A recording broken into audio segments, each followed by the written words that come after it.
Welcome to Sedona. I'm Captain Jess Molina, and I'll be your instructor. For this lesson, we're going to start on the ground and focus on some basic concepts.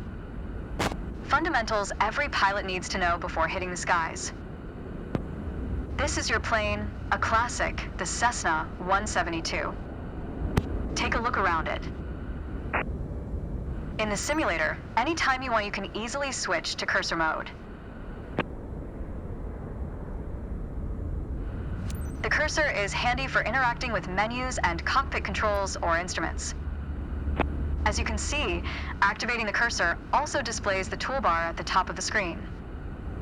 The toolbar is a quick access menu that allows you to control various aspects of the simulation. Try to find and open the controls panel. The controls panel is a useful reminder of the button layout for the devices you're currently using. Now try to find and open the camera panel in the toolbar.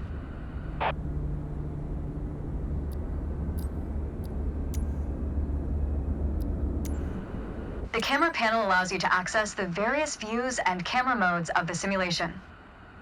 Go ahead and close all the panels for now. In front of you is the yoke, the primary means of controlling the aircraft. In the simulation, you will be controlling the aircraft with your peripherals of choice. So, let's hide the yoke for now. Alright, as we've seen, when you want to look around you, it's easy to rotate the camera. But you can also move it freely in the cockpit to get a better view of anything you want to see. Even through a window to look outside.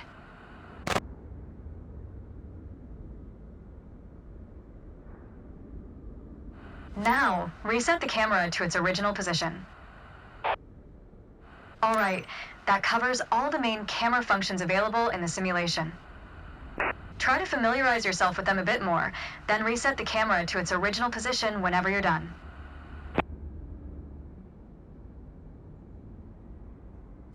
Great.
Let's get you familiar with the aircraft, a Cessna 172, and a few commands to navigate it through the skies.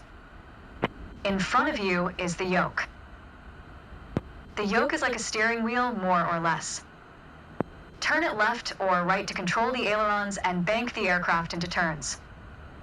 Look at the trailing edge of the wings while turning the yoke to see the effect on the ailerons.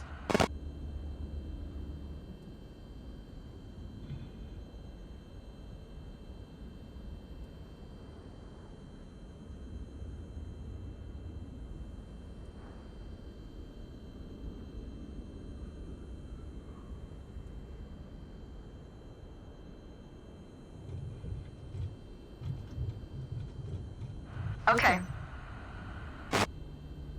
Now, the difference between the yoke and a steering wheel is you can pull or push on the yoke. This controls the elevator at the back of the aircraft to make it climb or descend. Look at the horizontal stabilizer while you pull on the yoke. You can see how it affects the elevator.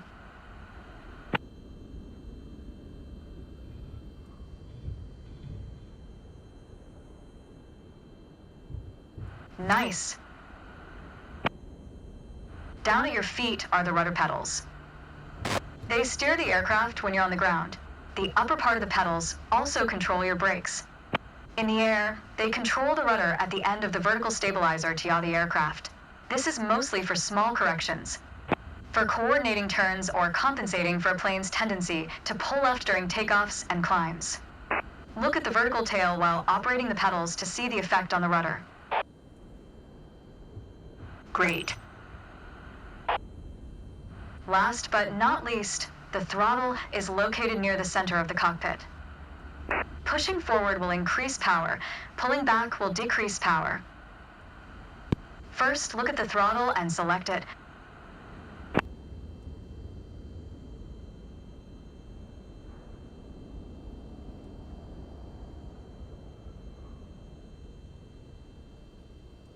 Keep it selected and push it forward to increase power.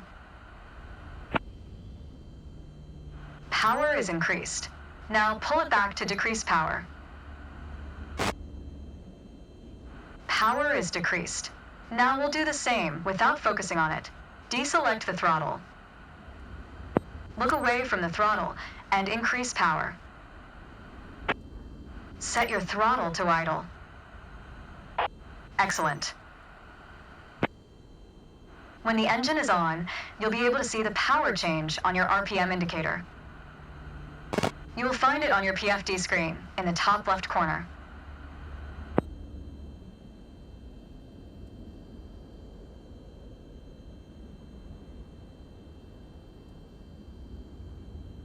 This tells you how fast the engine is spinning in hundreds of revolutions per minute.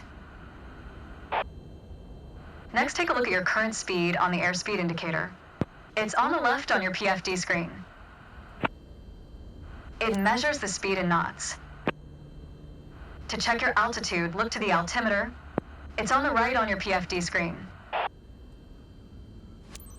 Not all aircraft have integrated screens with all this information. A lot of them rely on analog instruments. You can find the analog versions of the airspeed indicator and the altimeter just above the throttle. They are respectively on the left and right.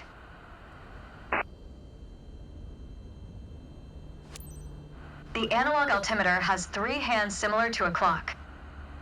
The long, thick pointer indicates 100-foot intervals. The short, thick one is 1,000-foot intervals, and the long, thin one counts 10,000-foot intervals. That's all for today. Next time, we'll see how it feels in the air.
To help demonstrate pitch, I've drawn 3 lines on the windshield.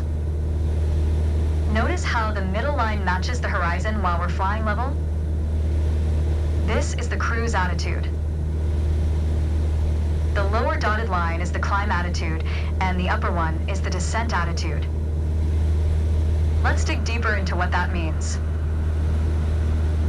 Pull back gently on the yoke until the climb attitude line matches the horizon. Then maintain that attitude.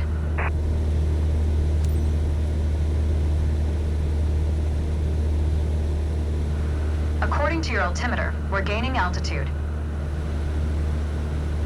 But we're losing airspeed, proving you can't avoid basic physics while making a climb.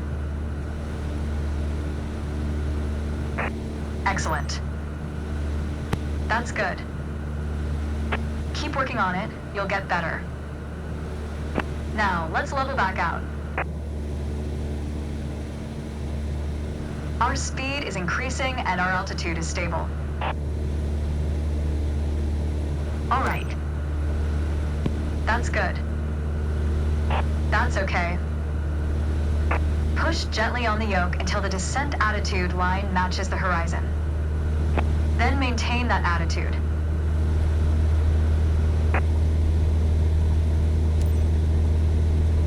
As expected, with a nose-down attitude, our altitude is decreasing while our speed is picking up. Great. That's good. Keep working on it, you'll get better.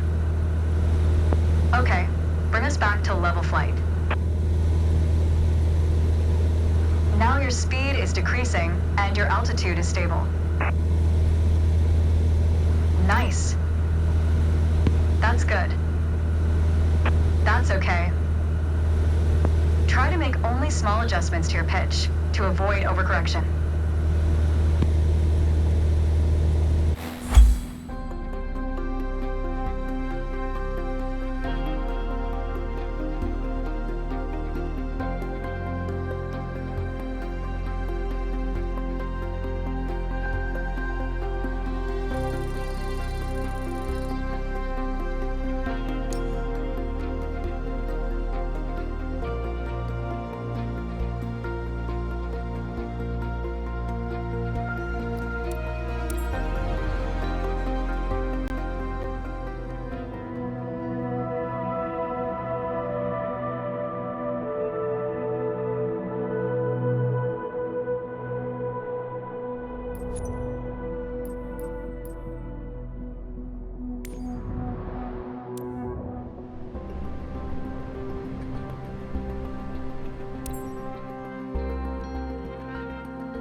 For this lesson, we're going to use a line drawn on the windshield to indicate the cruise attitude. I've also added another dotted line to help you bank properly for left turns. Gently move the yoke to the left until the dotted line matches up with the horizon. Then maintain that bank.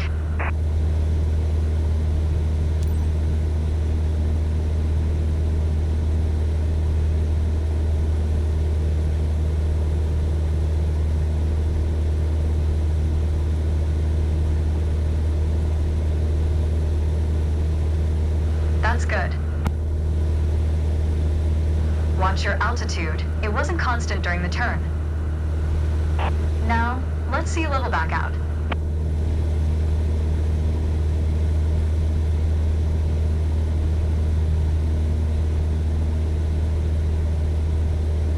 All right. For the next step, turning to the right, let's see how you do on your own without any markings. You can see a series of notches representing 10-degree increments on the attitude indicator part of your PFD. As a general rule, you always want to keep your turns under 30 degrees. Start banking right until you're lined up with the second notch to the right on the attitude indicator. Then, maintain that 20-degree bank while remaining at the same altitude until I ask you to stop.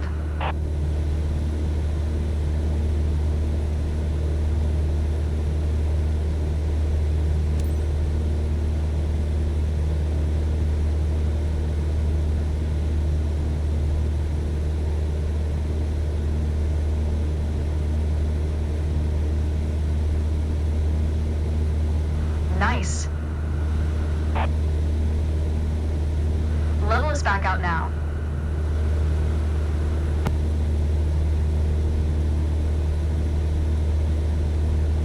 That's good. Remember to maintain altitude while leveling off. Wow, great job.